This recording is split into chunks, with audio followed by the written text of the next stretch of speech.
ജീവനുള്ള ദൈവത്തിൻ്റെ സന്നിധിയിലാണ് നമ്മളായിരിക്കുന്നത്. आप एक जीवित परमेश्वर के उपस्थिति में बैठे हैं.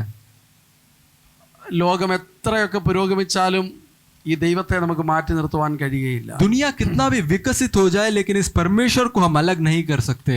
പ്രാർത്ഥിച്ച് രോഗത്തിൽ നിന്നും സൗഖ്യമായി എന്ന് കേൾക്കുമ്പോൾ ചിലപ്പോഴൊക്കെ പലർക്കും അത് മനസ്സിലാക്കുവാൻ ബുദ്ധിമുട്ടാണ്. कई लोग जब हम बोलते हैं कि कोई प्रार्थना किया कोई चंगा हो गया तो कई लोग को विश्वास करना काफी मुश्किल लगता है. എന്നാൽ ദൈവത്തിൻ്റെ വചനം വളരെ വ്യക്തമായിട്ട് പറയുന്നു, പ്രാർത്ഥനയിൽ ദൈവത്തിൻ്റെ ഉത്തരമുണ്ട്. लेकिन परमेश्वर का वचन काफी सरल रूप से ये बताता है कि प्रार्थना का एक उत्तर है. യേശുക്രിസ്തു ആരോ സൃഷ്ടിച്ച ഒരു ദൈവമല്ല, ഈ ഭൂമിയിൽ ജീവിച്ചിരുന്ന ദൈവപുത്രനാണ്. यीशु मसीह किसी का बनाया हुआ परमेश्वर नहीं, लेकिन इस पृथ्वी में मनुष्य का अवतार लेके आया हुआ एक परमेश्वर है. ഒരു പാവപ്പെട്ട വ്യക്തിയോട് നിങ്ങൾ എന്തുകൊണ്ടാണ് യേശുവിനെ ആരാധിക്കുന്നതെന്ന് ചോദിച്ചപ്പോൾ അവർ പറഞ്ഞു, ഞാൻ ധാരാളം പണം ചിലവാക്കി എൻ്റെ രോഗസൗഖ്യത്തിന് വേണ്ടി എനിക്ക് സൗഖ്യം ലഭിച്ചില്ല, യേശുവിനോട് പ്രാർത്ഥിച്ചപ്പോൾ സൗഖ്യം ലഭിച്ചു എന്ന ഒരു ഉത്തരം പറഞ്ഞു. एक व्यक्ति से जब पूछा गया, वो काफी गरीब था, तो उससे ये पूछा गया आप यीशु मसीह के पीछे क्यों चलते हैं? तो वो बोला कि मेरा एक बीमारी था, मैं उसके ऊपर काफी सारा पैसा खर्च किया लेकिन कुछ नहीं हुआ, लेकिन परमेश्वर यीशु मसीह की तरफ जब देखा उसने मुझे चंगा किया, मैं इसलिए उसके पीछे चलता हूँ. അപ്പോൾ അത് കേട്ട വ്യക്തി പറഞ്ഞു, ഇത്രയേറെ ലോകം പുരോഗമിച്ചിട്ടും ഇവർ ഇങ്ങനെയുള്ള തെറ്റായ രീതികളിൽ തെറ്റായ കാര്യങ്ങളിൽ വിശ്വസിക്കുന്നുണ്ടല്ലോ എന്ന്. ഇവർ പാവപ്പെട്ടവരായതുകൊണ്ടും വിദ്യാഭ്യാസം കുറഞ്ഞവരായതുകൊണ്ടും സോ മെനി അസംഷൻസ് ആൻഡ് വളരെ അത്തരമുള്ള പ്രിജുഡൈസസ് ഇവർക്കുണ്ട് എന്നുള്ള രീതിയിൽ അദ്ദേഹം സംസാരിക്കുവാനിടയായി. लेकिन जब ये गरीब व्यक्ति ऐसा बोला तो उसके वहाँ एक और व्यक्ति था, वो बोला कि ये गरीब है, ये असहाय है, इतना दुनिया आगे विकसित हो गया लेकिन तब भी इसका दिमाग वही पुराने सोच, उस पुराने समय के बातों में फंसा हुआ है, अटका हुआ है, और वो ऐसे काफ़ी सारे उसके बारे में विचार करने लगे. നമ്മൾ ചിലപ്പോഴൊക്കെ നമ്മൾ പലരും ചിന്തിക്കുന്നത് ബുദ്ധിയുള്ളവരും കാര്യങ്ങൾ അറിയുന്നവരുമൊന്നും ഇങ്ങനെ പ്രാർത്ഥിച്ച് സമയം കളയില്ല എന്നാണ്. हम कई बार सोचते हैं जो काफ़ी ज्ञानी है, जो काफ़ी पढ़े लिखे लोग हैं, वो कभी वचन के साथ समय नहीं बिताते, वो कभी परमेश्वर के साथ समय नहीं बिताते.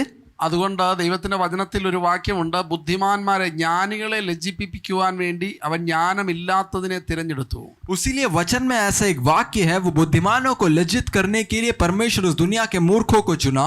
പ്രിയമുള്ളവരെ, ദൈവത്തിൻ്റെ വചനം പറയുന്നത് ഈ ഭൂമിയെ ദൈവം ശൂന്യതയിൽ തൂക്കിയിട്ടിരിക്കുന്നു എന്നാണ്. हे प्रियो, परमेश्वर का वचन कहता है कि इस दुनिया को एक शून्यता में लटकाया गया है. നമുക്ക് ഉത്തരം കിട്ടാത്ത ധാരാളം കാര്യങ്ങൾ ഉള്ള ഒരു ലോകത്തിലാണ് നമ്മൾ ജീവിക്കുന്നത് എന്ന് നമ്മൾ മറക്കരുത്. हम ये कभी नहीं भूलना है कि हमारे इस दुनिया में, जिस दुनिया में हम जी रहे हैं, हमारे काफी सारे सवालों का जवाब हमें नहीं मिलेगा. സയൻസ് വളരെ ഡെവലപ്ഡ് ആയിട്ടുണ്ടെങ്കിലും ഒരു 20% ജീവജാലങ്ങളുടെ പോലും കണ്ടുപിടുത്തം നമുക്ക് നടത്തുവാൻ പറ്റിയിട്ടില്ല, അതിനെ നമുക്ക് ലൊക്കേറ്റ് ചെയ്യുവാൻ കഴിഞ്ഞിട്ടില്ല എന്നുള്ളതാണ് സത്യം. विज्ञान इतने सालों में काफी विकसित हुआ, लेकिन तब भी हम उसके बावजूद हम सिर्फ लगभग इस दुनिया के 20% जानवरों को उसका पता लगा पाए हैं. ഫോട്ടോസിന്തസിസ് എന്താണെന്ന് നമ്മൾ കണ്ടുപിടിച്ചിട്ടുണ്ട്. പക്ഷേ ഫോട്ടോസിന്തസിസ് അത് ആണ് ഭൂമിയിലെ സകല ഭക്ഷണത്തിൻ്റെയും അടിസ്ഥാനം. ഈ ഫോട്ടോസിന്തസിസ് ആണ്. അതായത് പച്ചിലയിലൂടെ ആണ് നമുക്ക് ഭക്ഷണം ഉണ്ടാകുന്ന ആ കാര്യം നടക്കുന്നത്.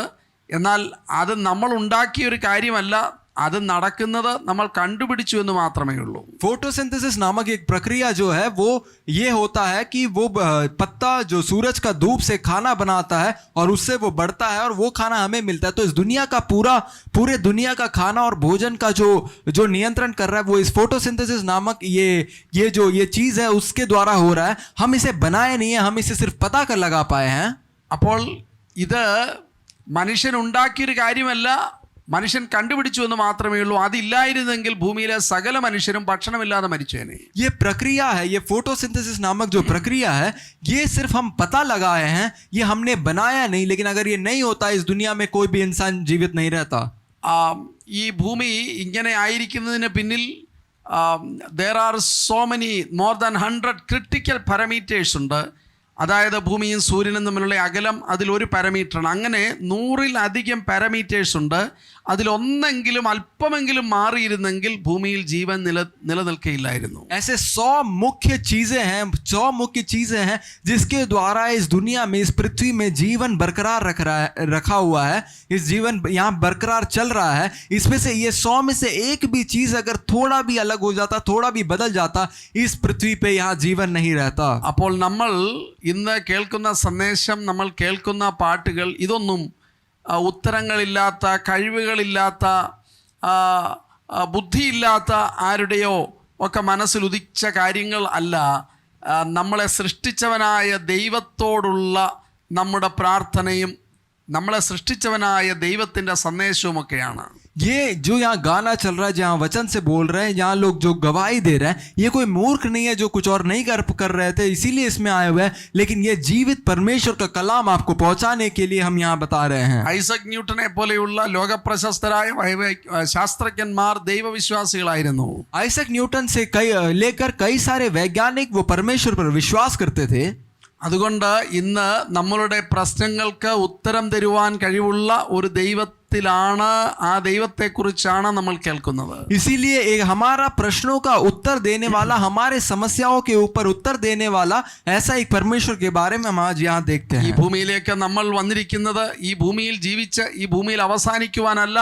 ദൈവത്തിൻ്റെ വചനം പറയുന്നു, ഈ ജീവിതത്തിനപ്പുറത്ത്, ഈ ജീവനപ്പുറത്ത് ഒരു ജീവനുണ്ട്, അത് നിത്യമായ ജീവനാണ്. इस पृथ्वी पर सिर्फ यहाँ रह के, यहाँ का आनंद उठा के सिर्फ मरना नहीं हमारा काम, इसके आगे भी एक जीवन है. അതെ, ഈ ലോകത്തിലെ നമ്മളുടെ ജീവിതം ആ ജീവന് വേണ്ടിയുള്ള, നിത്യമായ ജീവന് വേണ്ടിയുള്ള ഒരു തയ്യാറെടുപ്പാണ് എന്ന് വേണമെങ്കിൽ പറയാം. या हम इस जीवन को ऐसा कह सकते हैं, ऐसा बता सकते हैं कि ये वो आने वाले अनंत जीवन का एक तैयारी है. നമ്മൾ കഴിഞ്ഞ ദിവസത്തെ സന്ദേശത്തിൽ, കഴിഞ്ഞ ആഴ്ചയിലെ സന്ദേശത്തിൽ മത്തായിയുടെ സുവിശേഷം 6-ാം അധ്യായത്തിൽ യേശു പഠിപ്പിച്ച പ്രാർത്ഥനയുടെ ചില വാക്കുകൾ നമ്മൾ മനസ്സിലാക്കുവാൻ, ധ്യാനിക്കുവാൻ ശ്രമിച്ചു. पिछले हफ्ते हम मत्ती 5वें अध्याय से हम कुछ यीशु मसीह 6ठे अध्याय से हम यीशु मसीह प्रार्थना कैसे करना सिखाया, उस पर हमने मनन किया. യേശു തന്റെ ശിഷ്യന്മാരെ പ്രാർത്ഥിക്കുവാൻ പഠിപ്പിച്ചു. यीशु मसीह अपने चेलों को प्रार्थना करना सिखाया. നമ്മൾ അവിടെ വായിക്കുന്നത് 9-ാമത്തെ വാക്യം മുതൽ വായിക്കുമ്പോൾ, സ്വർഗസ്ഥനായ ഞങ്ങളുടെ പിതാവേ. वहाँ 6-9 में ऐसे लिखा है कि हे हमारे स्वर्गीय पिता. നമ്മൾ കണ്ടു, ഞങ്ങളുടെ സ്വാർത്ഥത നിറഞ്ഞ ഒരു പ്രാർത്ഥനയല്ല ദൈവം ആഗ്രഹിക്കുന്നത്. यहाँ हम देखते हैं हमारे पिता, हम एक स्वार्थ प्रार्थना को नहीं देख रहे हैं. സ്വർഗസ്ഥനായ ഞങ്ങളുടെ, ഏറ്റവും ഉന്നതനായ ദൈവത്തോടാണ് നമ്മൾ പ്രാർത്ഥിക്കുന്നത്. हे स्वर्गीय पिता ये दर्शाता है कि हमारा पिता जो है वो सबसे महान है, सबसे उत्तम है. ആ ദൈവം ആരാണെന്നാണ് അടുത്ത വാക്ക് അവിടെ എഴുതിയിരിക്കുന്നു, സ്വർഗസ്ഥനായ ഞങ്ങളുടെ പിതാവേ. और वो कौन है ये आगे दर्शाता है, हे हमारे स्वर्गीय पिता, वो हमारा पिता है. സ്വർഗസ്ഥനായ ഈ ദൈവം എൻ്റെ, ഞങ്ങളുടെ പിതാവാണ് എന്നുള്ള തിരിച്ചറിവ് ഒരു വലിയ കാര്യമാണ്. ये हमारा ये परमेश्वर जिसका हम आराधना करते हैं, ये हमारा स्वर्गीय पिता है, ये जानना, ये पहचानना एक बहुत बड़ा चीज है. ഒരു രാജാവിന്റെ മകൻ താന് തെരുവിലിറങ്ങി കളിക്കുവാൻ വേണ്ടി പോകുമായിരുന്നു. एक राजा का बेटा वो बच्चों के साथ खेलने जाता था. അവൻ അങ്ങനെ നിയന്ത്രണങ്ങളില്ലാതെ പോകുന്നത് കണ്ടപ്പോൾ തന്റെ പിതാവ്, രാജ്യത്തിന്റെ രാജാവ്, ആ കുട്ടിയെ വിളിച്ചു പറഞ്ഞു. और जब उसका बेटा ऐसे बिना कोई रोक टोक का वो ऐसे जाते हुए देखा, तो उसका पापा ने उसे बुलाया. മോനെ, നീ അടുത്ത തവണ പോകുമ്പോൾ നീ ഒരു കാര്യം ചിന്തിച്ചിട്ട് പോയിക്കോണം, നീ ആരുടെ മകനാണ് എന്ന് നീ ഒന്ന് ചിന്തിക്കണം. उसीलिए वो उससे अपने बेटे को बुला के ये कहता है कि अगले बार जब तुम जाओ तो तुम ये सोचना कि तुम किसका बेटे हो. ആരുടെ മകനാണ്, എൻ്റെ പിതാവ് ആരാണ് എന്നുള്ള തിരിച്ചറിവ്, that will make a lot of difference. ഒരു വലിയ വ്യത്യാസം ഉണ്ടാക്കുന്ന കാര്യമാണത്. तुम किसके बेटे हो, तुम्हारा पिता कौन है, ये चीज अगर तुम समझ जाओगे, तुम्हारा जीवन बदल जाएगा. പ്രിയമുള്ളവരെ, നമുക്കൊരു പിതാവുണ്ട്. हे प्रियो, हमारा एक पिता है, സ്വർഗസ്ഥനായ പിതാവ്, स्वर्गीय पिता, സർവശക്തനായ പിതാവ്, सर्वशक्तिमान पिता, സർവജ്ഞാനിയായ പിതാവ്, सर्वज्ञानी पिता. പിതാവ് എന്ന് പറയുമ്പോൾ ദാറ്റ് ഷോസ് ദ റിലേഷൻഷിപ്പ്, ആ പിതാവുമായിട്ടുള്ള ബന്ധം. പിതാവേ, ആ പിതാവ് എന്ന് അവിടെ ഉപയോഗിച്ചിരിക്കുന്ന പദം എന്താണ് കാണിക്കുന്നത്? ഈ ദൈവവുമായി മകന് അപ്പനുമായിട്ടുള്ള ഒരു ബന്ധം നമുക്കുണ്ട്. ये जब परमेश्वर को पिता के रूप में जब बोलते हैं तो वह एक गहरा संबंध को दिखाता है. एक माता, एक पिता और उसका बेटे के बीच में जैसा संबंध है वैसा हम और हमारे परमेश्वर के बीच में एक संबंध है. യോഹന്നാന്റെ സുവിശേഷം 1-ാം അധ്യായത്തിൽ 12-ാമത്തെ വാക്യത്തിൽ അവനിൽ വിശ്വസിക്കുന്ന ഏവർക്കും ദൈവത്തിന്റെ പുത്രന്മാരാകുവാനുള്ള അധികാരം കൊടുത്തു. यूहन्ना के 12 में लिखा है कि उस पे जो कोई विश्वास किया उन्हें पुत्र होने का अधिकार दिया. അപ്പോൾ ഈ പിതാവിൽ നമ്മൾ, ഈ യേശുവിൽ നമ്മൾ വിശ്വസിക്കുമ്പോൾ നമ്മൾ ഈ സ്വർഗീയ പിതാവിന്റെ പുത്രന്മാരും പുത്രിമാരും ആകുകയാണ്. इसीलिए जब हम यीशु पर विश्वास करते तो हम स्वर्गीय पिता का बेटा और बेटी बनते हैं. അപ്പോൾ സർവശക്തനായ ഈ ദൈവം നമ്മുടെ പിതാവാകുകയാണ്. और ये सर्वशक्तिमान परमेश्वर हमारा पिता बन रहा है. യേശുവിൽ വിശ്വസിക്കുമ്പോൾ നമ്മൾ ഈ സ്വർഗീയ പിതാവിന്റെ മക്കളാകുകയാണ്. जब यीशु मसीह पे विश्वास करते तो हम इस स्वर्गीय पिता का पुत्र और पुत्री हो जाते हैं. അപ്പോൾ യേശുവിൽ നമ്മൾ വിശ്വസിക്കുമ്പോൾ ദൈവത്തിന്റെ വചനം നമുക്ക് ഉറപ്പ് തരുന്നു, ഈ വലിയവനായ സ്വർഗത്തെക്കാൾ ഉന്നതനായ പിതാവുമായിട്ട് നമുക്ക് വ്യക്തിപരമായ ബന്ധം. इसीलिए जब इस वचन को पढ़ते हैं तो हमारे में एक निश्चय हो जाता है कि हमारा और उस परमेश्वर के बीच में एक व्यक्तिगत संबंध है. ഇനി നമുക്ക് ഒരു മീഡിയേറ്ററിന്റെ ആവശ്യമില്ല ഈ പിതാവിനോട് എന്തെങ്കിലും കാര്യം പറയാൻ. इसीलिए हम और परमेश्वर के बीच में कोई आने का जरूरत नहीं है उस पिता से बात करने. ആവശ്യമില്ല. ആ പിതാവുമായിട്ട് നമുക്ക് നേരിട്ടുള്ള ഒരു ബന്ധമുണ്ട്. उस पिता के साथ हमारा एक गहरा संबंध, एक सीधा संबंध നമ്മുടെ है. എല്ലാ കാര്യങ്ങളും ഈ പിതാവിനോട് നേരിട്ട് പറയുവാൻ കഴിയും. हमारा सारे जरूरतों को इस पिता से हम सीधा बोल सकते हैं. എന്താണ് ഈ പിതാവിന്റെ ക്വാളിറ്റി, എന്താണ് ഈ പിതാവിന്റെ പ്രത്യേകതകൾ?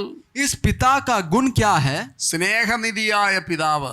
स्नेह से परिपूर्ण पिता. നമ്മൾ വായിക്കുന്നു യോഹന്നാന്റെ സുവിശേഷം 3-ാം അധ്യായത്തിൽ 16-ാമത്തെ വാക്യത്തിൽ തന്റെ പുത്രനെ നൽകുവാൻ തക്കവണ്ണം ലോകത്തെ സ്നേഹിച്ച പിതാവ്. यूहन्ना 3:16 में ऐसा लिखा है कि उसने अपना पुत्र देने के योग्य उतना ज्यादा हमसे प्रेम किया. പ്രിയമുള്ളവരെ, നമ്മൾ പുത്രന്മാരല്ലായിരുന്നു, നമ്മൾ പാപികളായിരുന്നു പാപം ചെയ്തത് കാരണം. എന്നാൽ നമ്മളെ പുത്രന്മാരാക്കുവാൻ വേണ്ടി സ്വന്തം പുത്രനെ ആദരിക്കാതെ നമുക്ക് വേണ്ടി ഏൽപ്പിച്ചു തന്ന പിതാവ്, ആ പിതാവിന്റെ സ്നേഹം. हम परमेश्वर से दूर थे, हम उनके बेटे बेटियां नहीं थे, लेकिन अपने प्रेम के खातिर उसने यीशु मसीह को, अपने एकलौता पुत्र को इस पृथ्वी पे भेजा ताकि हमारा पापों को उस पे उठा लिया जाए और हम बचाया जाए. ജീവനെ നൽകുന്നതിനേക്കാൾ വലിയ സ്നേഹമില്ല. अपने जीवन को देने से बढ़कर कोई प्रेम नहीं है.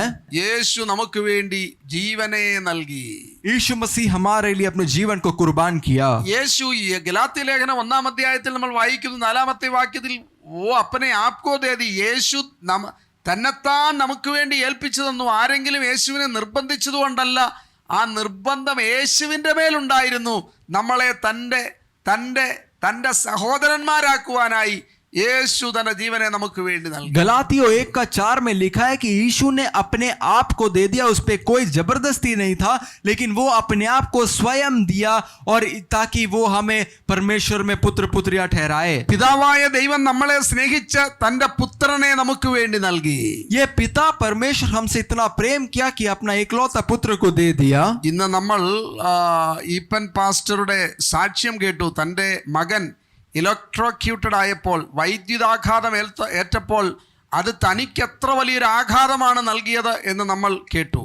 जब हम इससे पहले जो आके जो गवाही दे रहे थे उनसे जब हम सुने, पास्टर रीपन से जब हम सुने कि उनका बेटा को जब बिजली से झटका लगा तो इनको झटका लगने के बराबर था. പിതാവും പുത്രനും തമ്മിലുള്ള ബന്ധം അത് വളരെ ഗാഢമായ ഒരു ബന്ധമാണ്. पिता और पुत्र का बीच का जो संबंध है बहुत गहरा संबंध है. പിതാവായ ദൈവം തന്റെ ഓമന കുമാരനെ, തന്റെ ഏകജാതനെ നമുക്ക് വേണ്ടി നൽകുവാൻ തക്കവണ്ണം നമ്മളെ ഓരോരുത്തരെയും സ്നേഹിച്ചു. वो एक स्वर्गीय पिता अपना एकलौता पुत्र को हमारे लिए कुर्बान होने के लिए देने के उतना हमसे प्रेम किया.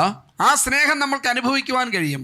उस प्रेम को हम पहचान सकते हैं. ഇന്ന് ദൈവം നമ്മളിൽ നിന്ന് മറ്റൊന്നുമല്ല ആഗ്രഹിക്കുന്നത്. आज परमेश्वर आपसे कुछ और नहीं मांगता. നമ്മൾ ദൈവത്തിന്റെ ആ സ്നേഹം ഒന്ന് മനസ്സിലാക്കണം. हम उस परमेश्वर का गहरा प्रेम को समझना है. നമുക്ക് വേണ്ടി പുത്രനെ നൽകുവാൻ തക്കവണ്ണം നമ്മളെ സ്നേഹിച്ച ദൈവത്തിന്റെ സ്നേഹം നമ്മളെ വിളിക്കുകയാണ്. हमें हमारे लिए हमसे इतना प्रेम करते हुए उस परमेश्वर अपने पुत्र को देने के उतना हमसे प्रेम किया, ये परमेश्वर आज आपको बुला रहे हैं. ആ സ്നേഹം നമുക്ക് മനസ്സിലാക്കാം. उस प्रेम को आप चखे. ദൈവത്തിന്റെ വചനം നമ്മളോട് ചോദിക്കുന്നു, സ്വന്തം പുത്രനെ ആദരിക്കാതെ നമുക്ക് വേണ്ടി തന്നവൻ അതോടുകൂടെ സകലതും നമുക്ക് നൽകാതെ ഇരിക്കുമോ? परमेश्वर का वचन ऐसा कहता है कि जो अपने पुत्र को आदर किए बिना वो हमारे लिए जो अपने अपने जो पुत्र को दे दिया, क्या वो हमें सब कुछ ना देगा? നമുക്ക് സമാധാനം, നമുക്ക് സന്തോഷം, നമുക്ക് രോഗസൗഖ്യം ഇതെല്ലാം ദൈവത്തിന് തരുവാൻ കഴിയും.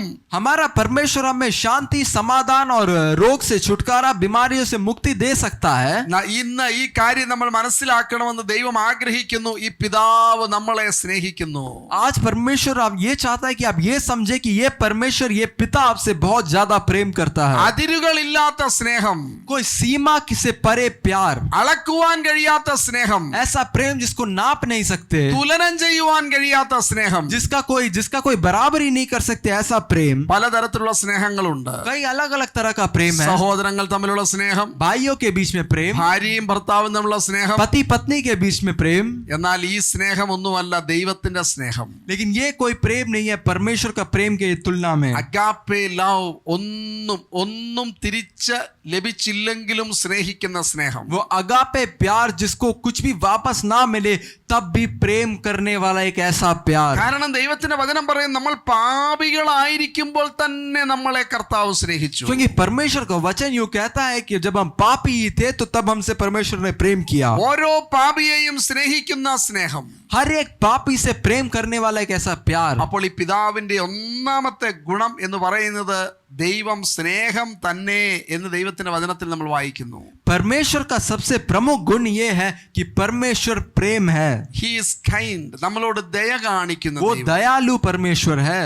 He is forgiving, നമ്മൾ ചെയ്ത സകല കുറ്റങ്ങളും ക്ഷമിക്കുന്ന ദൈവം. वो क्षमा करने वाला परमेश्वर, हमसे किए गए सारे गलतियों को क्षमा करता है. അപ്പോൾ ഇവിടെ യേശു പഠിപ്പിക്കുന്ന പ്രാർത്ഥന, ആ സ്വർഗസ്ഥനായ ഞങ്ങളുടെ പിതാവേ, उसीलिए यहाँ जो परमेश्वर सिखा रहा है, हे हमारे स्वर्गीय पिता, നിന്റെ നാമം വിശുദ്ധീകരിക്കപ്പെടണമേ. तेरा नाम की महिमा हुए.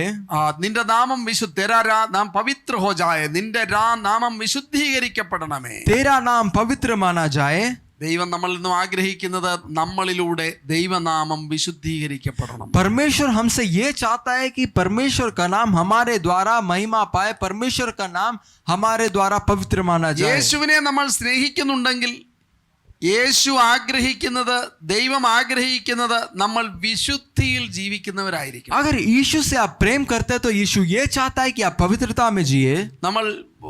നമ്മൾ ബിസിനസ് ചെയ്യുന്നവരാണെന്നിരിക്കട്ടെ, നമ്മൾ ധാരാളം പണം ഉണ്ടാക്കി, हम शायद कोई व्यवसाय करते होंगे, हम काफी सारा धन कमाए. ഏതെങ്കിലുമൊക്കെ രീതിയിൽ ഉണ്ടാക്കിയെന്നിരിക്കട്ടെ, തെറ്റായ രീതിയിൽ ഉണ്ടാക്കിയെന്നിരിക്കട്ടെ, शायद आप गलत रीति से शायद ये बनाया हो पैसा. അപ്പോൾ അതിന്റെ ഒരു നല്ല ഭാഗം നമ്മൾ ഈ ദൈവത്തിന്റെ നാമത്തിൽ എവിടെയെങ്കിലും കൊടുത്തു.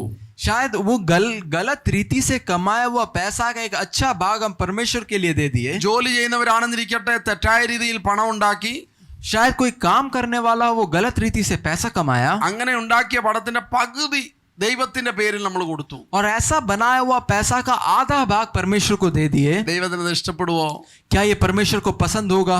കർത്താവ് നമ്മളോട് പറയും, മോനെ, എനിക്ക് നിന്റെ പണമോ ഒന്നും വേണ്ട, ഞാൻ നിന്നെ കാണാൻ ആഗ്രഹിക്കുന്നത് എൻ്റെ സ്വഭാവം നിന്നിൽ ഉണ്ടായിരിക്കണം. परमेश्वर यही ऐसे ही कहेगा. परमेश्वर आपका पैसा नहीं चाहिए, आपका धन दौलत नहीं चाहिए, लेकिन आप परमेश्वर के रूप में आगे बढ़ रहे हैं, परमेश्वर के रास्ते पे चल रहा, पवित्र है, ये परमेश्वर को ज्यादा भाता है. അതുകൊണ്ടാണ് യേശു പഠിപ്പിക്കുന്നത്, നിന്റെ നാമം വിശുദ്ധീകരിക്കപ്പെടണമേ. इसीलिए वचन में लिखा है, तेरा नाम पवित्र माना जाए. നമ്മളിലൂടെ കർത്താവിന്റെ നാമം വിശുദ്ധീകരിക്കപ്പെടണം. हमारे जीवन के द्वारा परमेश्वर का नाम को महिमा मिले, परमेश्वर का नाम पवित्र माना നമ്മുടെ जाए. വാക്കുകളിലൂടെ, നമ്മളുടെ പ്രവൃത്തികളിലൂടെ, हमारा शब्दों के द्वारा, हमारे कामों के द्वारा, നമ്മുടെ ചിന്തകളിലൂടെ, हमारे सोच विचार के द्वारा. നോഹയെ പറ്റി പറയുന്നത് തന്റെ തലമുറയിൽ വിശുദ്ധനായ വ്യക്തിയായിരുന്നു എന്നാണ്. नोआ के बारे में वचन ऐसा कहता है कि वो अपने पीढ़ी में पवित्र ठहरा. ഇയ്യോബിനെ പറ്റി ദൈവം സാക്ഷ്യം പറയുന്നു, ഇന്റഗ്രിറ്റിയിൽ ജീവിക്കുന്ന, വിശുദ്ധിയിൽ ജീവിക്കുന്ന ഒരു മനുഷ്യൻ, നിഷ്കളങ്കനായ വ്യക്തി. अय्यूब के बारे में परमेश्वर का वचन कहता है कि अय्यूब खरा था, अय्यूब पवित्र था. ഇയ്യോബിനെ പറ്റി ഇതിന്റെ ഭാര്യ സാക്ഷ്യം പറയുന്നു, നിഷ്കളങ്കനായ വ്യക്തി. अय्यूब का पत्नी कहती है कि वो अय्यूब तुम बहुत खरे इंसान हो. ഇയ്യോബിനെ പറ്റി സാത്താൻ ഒരു സാക്ഷ്യം പറയുന്നു, നിഷ്കളങ്കനായ വ്യക്തി. अय्यूब के बारे में शैतान भी बोलता है कि ये एक पवित्र, ये एक निष्कलंक व्यक्ति है। പ്രിയമുള്ളവരെ, നമ്മളെ അറിയുന്നവർ നമ്മളെ പറ്റി ഒരു സാക്ഷ്യം പറയണം. हे प्रियो, जो हमें जानते हैं वो हमको लेकर एक गवाही होना चाहिए നമ്മൾ उनका। വിശുദ്ധിയിൽ ജീവിക്കുന്നു എന്നൊരു സാക്ഷ്യം നമ്മളെ അറിയാവുന്നവർ പറയണം. हमें जो जानते हैं उन्हें ऐसा कहना चाहिए कि ये इंसान पवित्रता में जीता है। നമ്മൾ ജോലി ചെയ്യുന്ന സ്ഥാപനത്തിലെ ആളുകൾ പറയണം, ഇയാൾ ഒരിക്കലും തെറ്റായ ഒരു കാര്യത്തിന് കൂട്ടുനിൽക്കുന്നയാളല്ല. हमारा काम करने वाला, हमारे सह काम करने वाले कर्मचारी ऐसा कहना है कि ये कभी गलत चीजों में शामिल नहीं होता। ഇയാൾ സ്വാർത്ഥതയിൽ ജീവിക്കുന്ന ഒരാളല്ല എന്ന് നമ്മളെ അറിയാവുന്നവർ നമ്മളെ പറ്റി പറയണം. हमें जानने वाले लोग ऐसा कहना है कि ये सिर्फ अपने बारे में, अपने में जीने वाला एक व्यक्ति नहीं है, एक स्वार्थ व्यक्ति नहीं है। 15ാമത്തെ സങ്കീർത്തനം മനോഹരമായ ഒരു സങ്കീർത്തനമാണ്. भजन संहिता 15वां भजन संहिता बहुत सुंदर भजन संहिता है। അവിടെ ആരാണ് ദൈവത്തിന്റെ കൂടാരത്തിൽ ദൈവത്തോടൊപ്പം പാർക്കുന്നത് എന്ന് പറഞ്ഞിട്ടുണ്ട്. वहाँ कौन परमेश्वर के तंबू में वास करेगा ऐसा लिखा है। അവിടെ നമ്മൾ വായിക്കുന്നത്, യഹോവേ നിന്റെ കൂടാരത്തിൽ ആർ പാർക്കും. वहाँ लिखा है कि हे परमेश्वर, तेरे तंबू में कौन बसेगा। നിന്റെ വിശുദ്ധ മന്ദിരത്തിൽ ആർ വസിക്കും.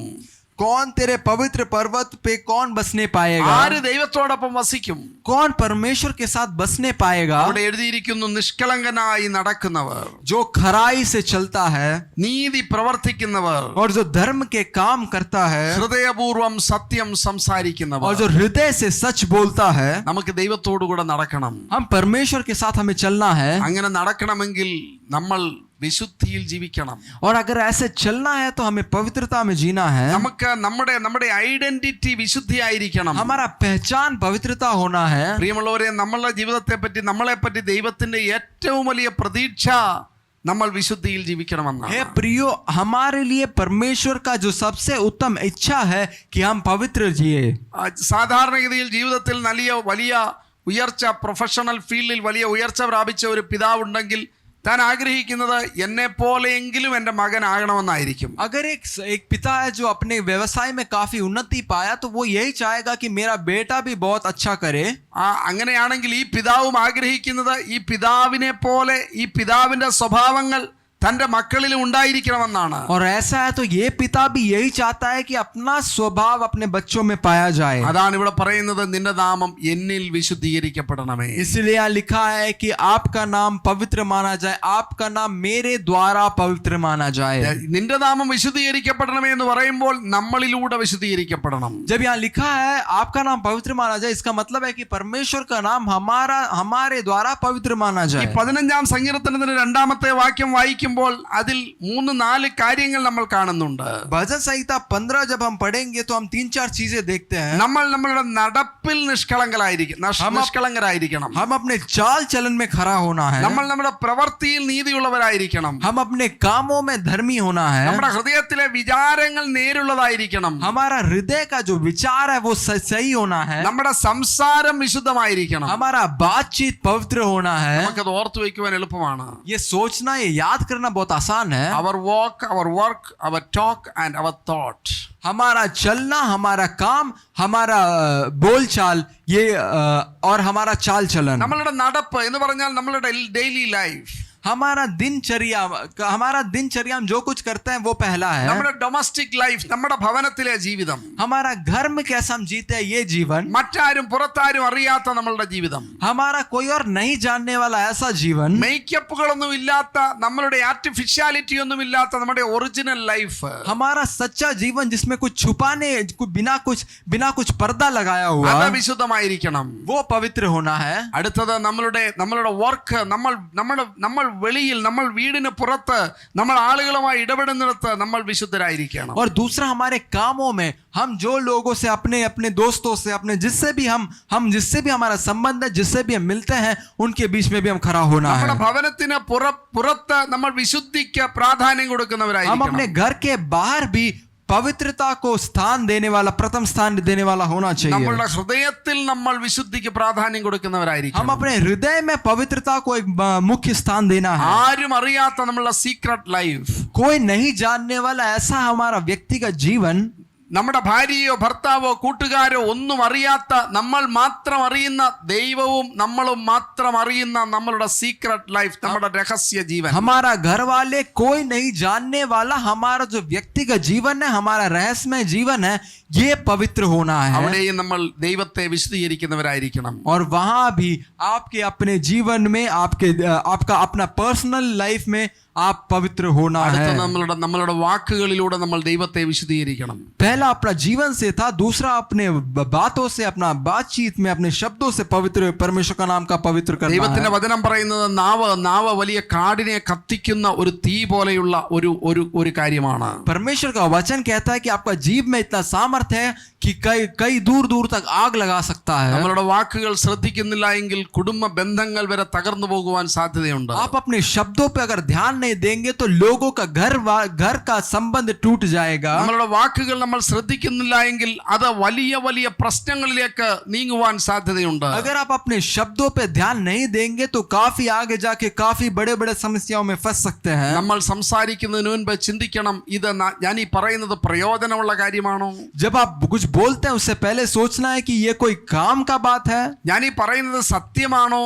क्या ये मैं जो बोल रहा हूँ क्या ये सच है? ഞാൻ ഈ മറ്റൊരാളെ പറ്റി പറയുന്ന കാര്യം അത് ദയ നിറഞ്ഞതാണോ? क्या मैं ये दूसरे इंसान के बारे में जो मैं बोल रहा हूँ क्या ये दया से भरा हुआ है? ഇത് വളരെ സീക്രട്ടായ ഒരു കാര്യമായിട്ട്, വളരെ കോൺഫിഡൻഷ്യൽ ആയ ഒരു കാര്യമായി എന്നോട് പറഞ്ഞ കാര്യമാണോ ഞാൻ ഈ പബ്ലിക്കായിട്ട് പറയുന്നത്? क्या कोई मुझे अपने में रखने के लिए बोला गया बात क्या मैं दूसरों से बांट रहा हूँ? ചിലപ്പോൾ ചിലർ നമ്മളോട് പറയും, ആരോടും പറയരുത്, എനിക്കിങ്ങനെ ഒരു തെറ്റ്, ഒരു മിസ്റ്റേക്ക്, ഒരു തെറ്റ്, ഒരു വീഴ്ച സംഭവിച്ചു പോയി, ആരോടും പറയരുതേ. कई लोग ऐसे कई बार बोलते हैं कि मेरे से कुछ गलती हो गया, मैं आपसे ही बता रही हूँ, किसी और से ना बताना. ആരോടും പറയരുതെന്നാ പറഞ്ഞത്. किसी और से नहीं बताने बोला गया. അപ്പൊ ഞാൻ എന്ത് ചെയ്യും? എൻ്റെ ഏറ്റവും അടുത്ത മറ്റൊരു കൂട്ടുകാരനോട് പറയും. और लेकिन हम क्या करते हैं, हम अपने करीबी दोस्तों से जाके बोल देते हैं. ഇങ്ങനെ ഒരു കുഴപ്പം അദ്ദേഹത്തിന് സംഭവിച്ചിട്ടുണ്ട്, നിങ്ങളുടെ അറിവിന് വേണ്ടി ഞാൻ പറയുന്നതേ ഉള്ളൂ, ആരോടും പറയരുതേ. हम भी उनसे जाके ये बोलते हैं कि ऐसा एक इंसान के जीवन में ऐसा एक दिक्कत है, मैं सिर्फ आपको बता रही हूँ, आप कोई और किसी और को नहीं बताइएगा. അയാൾ അടുത്തയാളോട് പറയുകയാണ്, ആരോടും പറയരുതേ, ഇങ്ങനെ ഒരു കാര്യം സംഭവിച്ചിട്ടുണ്ട്. और वो इंसान जाके किसी और से बोलता है कि इसका जीवन में ऐसा दिक्कत है, आप किसी को नहीं बताना. ചുരുക്കി പറഞ്ഞാൽ ചില മണിക്കൂറുകൾക്കകം, ചില ദിവസങ്ങൾക്കകം താൻ ജോലി ചെയ്യുന്ന സ്ഥലത്ത് എല്ലാവരും വിവരം അറിഞ്ഞു. और वो कुछ दिनों में, कुछ घंटों में, कुछ ही क्षणों में जहां वो काम करता है सब लोग उनके बारे में जानते हैं कि इस व्यक्ति को ऐसा ही दिक्कत है. അറിഞ്ഞു എന്ന് മാത്രമല്ല, സംഭവിച്ചതിന്റെ 10 മടങ്ങ് വലിയൊരു കാര്യമായിട്ടാണ് കേട്ടവരൊക്കെ അറിഞ്ഞിരിക്കുന്നത്. और अभी ये सिर्फ जो बात है वो नहीं जाने, लेकिन जो असली बात है उससे 10 गुना बढ़ा चढ़ाकर इन्होंने कुछ सुना है. യേശു തന്റെ ശിഷ്യന്മാരോട് പറയുന്നു, നിങ്ങൾ ഇങ്ങനെ പ്രാർത്ഥിക്കണം, നിന്റെ നാമം വിശുദ്ധീകരിക്കപ്പെടണമേ. यीशु मसीह अपने शिष्यों को ऐसा सिखा रहा है कि तुम ऐसा प्रार्थना करो कि हे परमेश्वर तुम्हारा नाम पवित्र माना जाए. സ്വർഗ്ഗസ്ഥനായ ഞങ്ങളുടെ പിതാവേ, हे हमारे स्वर्गीय पिता, നിന്റെ നാമം വിശുദ്ധീകരിക്കപ്പെടണമേ. आपके नाम पवित्र माना जाए.